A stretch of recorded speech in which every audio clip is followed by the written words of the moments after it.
Salut à tous, on se retrouve sur la chaîne FE Technico. Dans cette vidéo, on va voir une présentation du testeur de tension sans contact de la marque Paxite. Donc physiquement, c'est ça.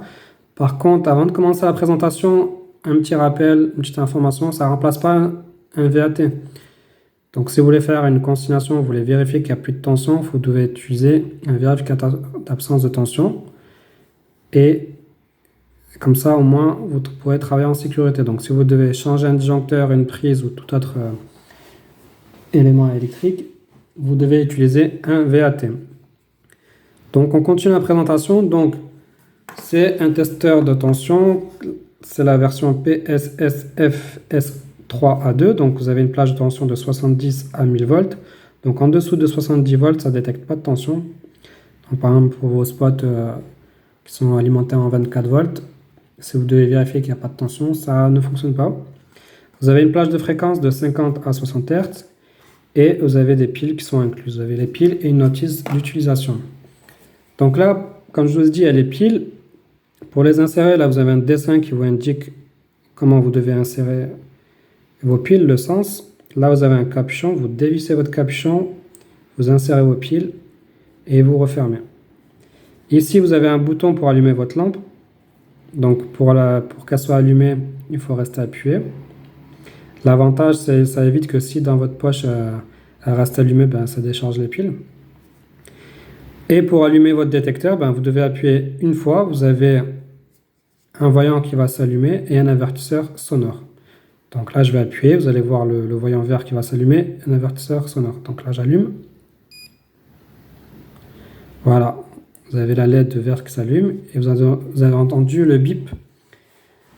Maintenant, pour le fonctionnement, en fait, tout simple. Plus vous allez vous approcher d'une tension, plus vous allez entendre le bip et le voyant qui va s'allumer.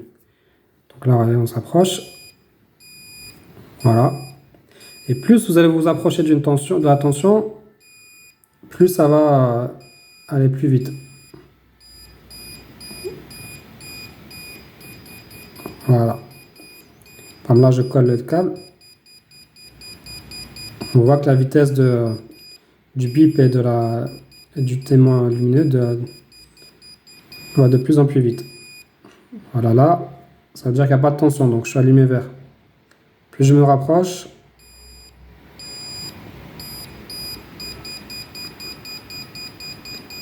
voilà.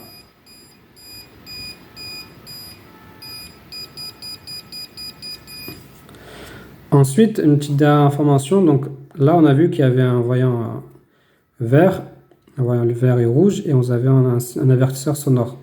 L'avertisseur sonore, vous pouvez le désactiver. C'est une option, on va dire. Moi, je vois pas l'utilité. Autant utiliser les deux, mais bon. Donc vous l'éteignez, puis vous restez appuyé quelques secondes. Et là, en fait, là, vous avez la LED vert qui s'allume, vous avez le bip. Et là, on voit qu'en fait, il n'y a que le voyant qui clignote. Par contre, on n'a plus les bips. À titre personnel, je préfère utiliser les deux. Mais si vous ne voulez pas utiliser les bips, vous pouvez le désactiver. Voilà. Voilà pour la présentation. Moi, je trouve ça pas mal. Et merci en tout cas d'avoir regardé la vidéo. Et à bientôt.